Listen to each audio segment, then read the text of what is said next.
जय भीम जय संविधान सम्यक क्रांती चॅनल मध्ये आपले स्वागत आहे। आज आपण या ठिकाणी तापकीर नगर मोशी या ठिकाणी आहोत आणि एवढ्या रात्री या व्हिडिओच्या माध्यमातून येण्याचं कारण असं की या ठिकाणी 13 तारखेला एक मोर्चा निघणार आहे आणि या ठिकाणी जे काय आरक्षण घातलेलं आहे प्रशासनाच्या वतीने किंवा पुणे पिंपरी चिंचवड महानगरपालिकेच्या वतीने, त्या निमित्ताने या ठिकाणची जी घरं आहेत त्या घरांवर एक गदा आलेली आहे, बाधा आलेली आहे।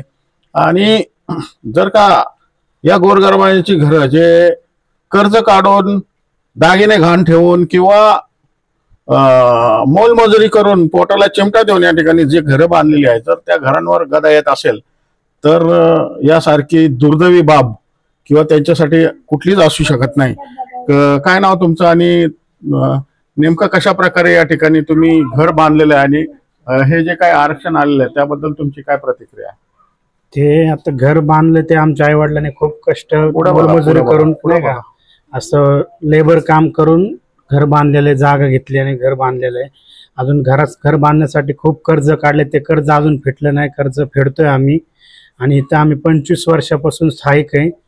तर आमची एवढीच मागणी आहे नगरपालिकेला की हे जे तुम्ही आरक्षण टाकलंय TTPचं हे रद्द करावे आणि ह्या ठिकाणी भरपूर अशा मोकळ्या जागा आहेत, त्या ठिकाणी ते टाकावं एवढीच आमची नगरपालिकेला इच्छा आहे। त्याच्याबद्दल आम्ही सगळे नागरिक इथले मोर्चामध्ये सहभागी होणार आहोत। काय होईल जर का तुमच्या घरावर गदा आली तर तुम्हाला काय त्रास होणार सांगा? आमच्या घरावर जर गदा आली तर मग आयुष्यामध्ये परत आमची घर घेण्याची कॅपॅसिटी नाहीये आणि आम्ही घेऊच शकत नाही घर। आणि जर घर गेलं तर समजा की मरण्याची आमच्यावर टाइम येईल असं होईल। काय नाव तुमचं, किती वर्षापासून या ठिकाणी राहता आणि काय मागणी आहे तुमची? ही मागणी काय 452 जे आरक्षण TTचं पडेल आहे ते रद्द व्हावं, प्रशासनाची दखल घ्यावी। काय अडचणी होईल जर का तुम्हाला बेघर करण्यात आलं किंवा आरक्षण निर्माण झालं तर? बेघर म्हणजे काय, आता जे आहे ते कष्ट करून घेतलेलं आई वडिलांनी आहे, आमचं तर काहीच नाही। अजून आम्ही जे कर्ज आहे तेच फेडतोय। काय अडचण निर्माण होईल जर का लोकांच्या घरांवर गदा आली? लोकांचे जे आरक्षण पडलेलं आहे त्याच्यामुळे जी घरावर जी गदा आलेली आहे त्याच्यामुळे जीवन असह्य होईल जगण्यासाठी। तर याच्यावर काहीतरी प्रशासनाने हे करून आम्हाला सहकार्य करावं आणि आम्हाला मदत करावी आणि संरक्षण द्यावं, हे आरक्षण उठून दुसरीकडे टाकावं ही आमची मागणी आहे। काय नेमकं प्रकरण आहे सचिन जे काय सांगाल या प्रकरणाबाबतीत आणि किती लोकांची घरं बाधित होणार आहेत आणि काय अडचणी निर्माण होणार? सर्वे नंबर 452/1/1 गट नंबर 452 मधील हा परिसर तापकीर नगर मोशी या सर्वे नंबर 452/1/1 मधील हा पूर्ण गट पिंपरी चिंचवड महानगरपालिकेने ट्रक टर्मिनल्स च्या नावाने पूर्णपणे आरक्षित केलेला आहे। या आरक्षणाची या ठिकाणी अद्याप तरी कसलीही गरज या ठिकाणी वाटत नाही, तरी जाणीवपूर्वक बिल्डरांना पाठीशी घालून, उद्योजक प्रस्थापितांना पाठीशी घालून सर्वसामान्य गोरगरीब जनतेवर अन्यायकारक भूमिका घेऊन या ठिकाणी सर्वसामान्य गरिबांच्या घरावर हे आरक्षण त्यांनी जाणीवपूर्वक लादलेलं आहे, हे असं या ठिकाणी दिसून येतंय। आणि जाणीवपूर्वक कुठल्या तरी एका गोरगरीब घटकाला या ठिकाणी टार्गेट करण्याचं एक काम पिंपरी चिंचवड महानगरपालिकेने केलेलं आहे, हे असं दिसून येतंय। आणि प्रशासनाचा एक सर्वसामान्य जनतेला बेघर करण्याचा हा प्रयत्न दिसतोय। तर याच्या विरोधात जर या ठिकाणी हे आरक्षण असंच अबाधित राहिलं तर आम्हाला आत्महत्या किंवा सुसाईड करण्याशिवाय दुसरा पर्याय नाही। कारण या ठिकाणी प्रत्येकाने 20%, 25% सावकारी मार्गाने कर्ज घेऊन या ठिकाणी आपल्या चिल्यापिल्यांचं येणाऱ्या भविष्याचं, पिढीचं काहीतरी फायदा होईल या हेतूने घर बांधले। बजाज फायनान्स, TVS फायनान्स अशा वेगवेगळ्या फायनान्सच्या स्वरूपात कर्ज घेऊन या ठिकाणी घरं बांधलेले आहेत। आणि जर प्रशासन हे जर बेचिराग किंवा जमीनदोस्त करत असेल तर आम्हाला या ठिकाणी आत्महत्येशिवाय पर्याय नाही। एक तर आम्हाला इथं आत्महत्या करावी लागेल किंवा येणाऱ्या काही दिवसात आम्ही पिंपरी चिंचवड महानगरपालिकेच्या समोर देखील आत्मदहन करायला घाबरणार नाहीत, याची नोंद आयुक्त शेखर सिंगांनी या ठिकाणी घ्यावी, ही माझी कडकडून त्यांना विनंती आहे. प्रशासनाला विनंती आहे, महाराष्ट्र शासन नगर रचना विभागाला या ठिकाणी विनंती आहे. जर या मोर्चामध्ये सहभागी होण्यासाठी काय आवाहन करा?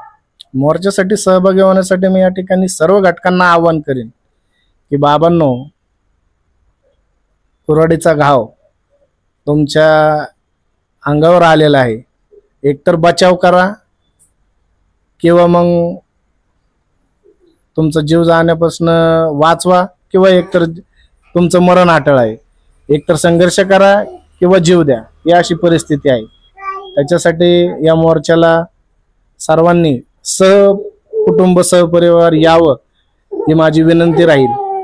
तर मी या ठिकाणी हा जो माझा पुतण्या आहे, या पुतण्याला पण त्या दिवशी घेऊन प्रशासनाला जागा करण्यासाठी पिंपरी चिंचवड महानगरपालिकेत मोर्चासाठी जाणार आहोत. बाळा येणार आहे का तू? येणार आहे. हे बघा, इथले चिल्ले पिल्ले लहान वर्ग, घरातला प्रत्येक महिला असू, जेंट्स असू, बालवृद्ध असू, सर्वजण या ठिकाणी या मोर्चाला सहभागी होणार आहेत, याची 100% शाश्वती आहे. कारण अन्यायग्रस्त आहेत, आरक्षण बाधित आहेत, बाहेर पडल्याशिवाय त्यांना पर्याय नाहीये. एक कृती त्यांना एक सरकारच्या विरोधात हल्लाबोल करण्यासाठी नक्कीच त्यांनी बाहेर पडावं, व ते पडणार आहेत या ठिकाणी, अशी मला आशा आहे. या ठिकाणी जे काय आरक्षण पडत आहे त्या बाबतीत इथले जे काय लोकप्रतिनिधी असतील, ज्यांना आपण निवडून देतो, सर्वांनी मिळून निवडून दिलेलं आहे, त्यांची याबाबत काय भूमिका आहे, काय प्रतिक्रिया आहे, आणि हा मोर्चा यशस्वी व्हावा, ह्या मोर्चाचं यशस्वी होण्यासाठी तुम्ही लोकांना काय आव्हान करा? मी या ठिकाणी नागरिकांना आणि या आरक्षणाने बाधित असणाऱ्या नागरिकांना मी एवढंच सांगेल की कायद्याशिवाय तुम्ही वाचू शकत नाही.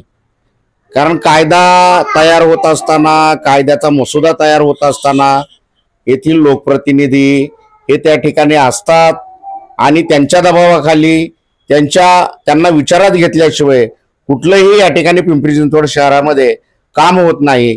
त्यामुळे या ठिकाणी मी एवढंच आवाहन करेल की आपण कायद्याने या ठिकाणचे मतदार आहात. कायद्याने या ठिकाणी मतदार होत असताना, मतदानाचं ओळखपत्र मिळत असताना रहिवासी पुरावा आणल्याशिवाय मतदार होत नाही. गेल्या 30 वर्षाचा, 20 वर्षाचा, 50 वर्षाचा पुरावा तुमच्याकडे या ठिकाणी पिंपरी चिंचवड महानगरपालिकेच्या हद्दीमध्ये आहे आणि तुम्ही या ठिकाणी या स्थानिक स्वराज्य संस्थेच्या विकासाचे खरे हकदार आहात. तुम्ही या विकासाचे खरे मतदार आहात. तुमच्या मताविना या ठिकाणची व्यवस्था ही कोलमडल्यासारखी आहे. जरी आपली या ठिकाणी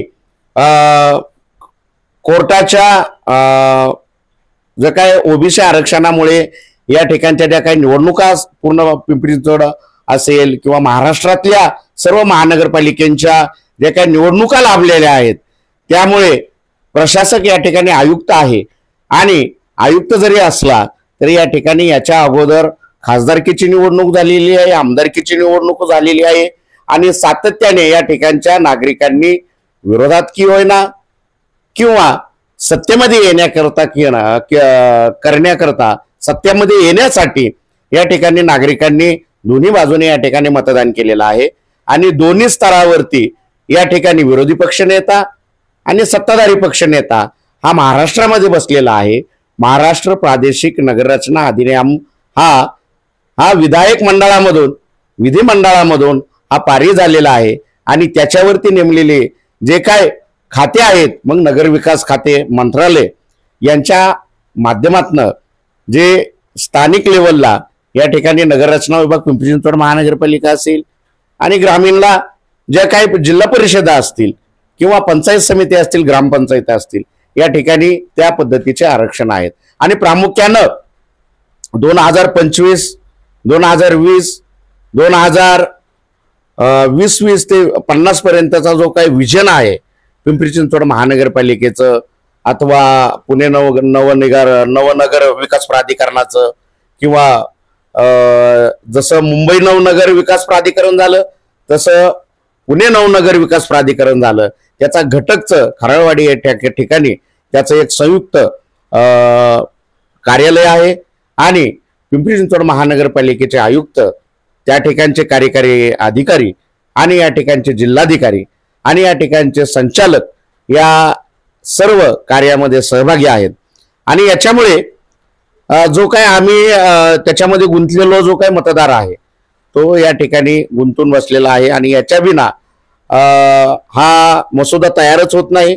आणि मसुदा हा 2009 पासून ते 2017 पर्यंत हा मसुदा प्रदर्शित झालेला आहे. आणि 2025 मध्ये गेल्या 15 दिवसापासून हा मसुदा आराखडा यशवंतराव चव्हाण सभागृह या ठिकाणी लावलेला आहे. आणि त्याच्यामुळे हे प्रदर्शनामुळे आणि पेपर न्यूज चॅनलमुळे आणि या ठिकाणी चरोली हे गाव आहे पिंपरी चिंचवडमध्ये, त्या ठिकाणी त्यांनी मोर्चाचं नियोजन केलं. त्यामुळे अनेक लोक हुशार झाले. त्यामुळे आम्ही त्या ठिकाणी जाऊन तपासलं की आमच्या घरावरती कुठला मोर्चा, कुठलं आरक्षण पडलेलं आहे का ते आम्ही पाहिलं. आणि ते पाहिल्याच्या नंतर आम्हाला ज्ञात झालं की नाही, आम्ही सुद्धा या आरक्षणाने बाधित आहोत. आणि घाबरून जाण्यासारखे काही कारण नाही. खऱ्या अर्थानं बघायला गेलं तर प्रादेशिक नगररचना अधिनियम 1966 जे 26 कलम आहे हे मसुदा तयार करण्यासाठी आहे. त्या मसुद्यामध्ये आपण सूचना आणि हरकती आपण या लोकशाही मार्गाने आपल्याला त्या ठिकाणी द्यायच्या आहेत. आणि ज्यांनी आमची मतं घेतलेली आहेत हे त्याला प्रामुख्याने जबाबदार आहेत. सगळी खाती आणि सत्ता त्यांच्या ताब्यामध्ये आहे. त्यामुळे त्यांनी इथल्या नागरिकांचा जो काही 100% रहिवास भाग झालेला आहे, म्हणजे घरं बांधलेली आहेत, ती घरं तोडू नयेत. त्यांच्या इतरत्र दुसरे आरक्षण टाकून ज्या काही मोकळ्या जागा आहेत त्याच्यावरती आरक्षण टाकून विकास करावा. हे जे काही खरे मतदार आहेत त्यांना एक शाश्वती द्यावी, त्यांनाही नवीन जीवन जगण्याची संधी द्यावी, हेच या ठिकाणी मी सांगतो आणि थांबतो.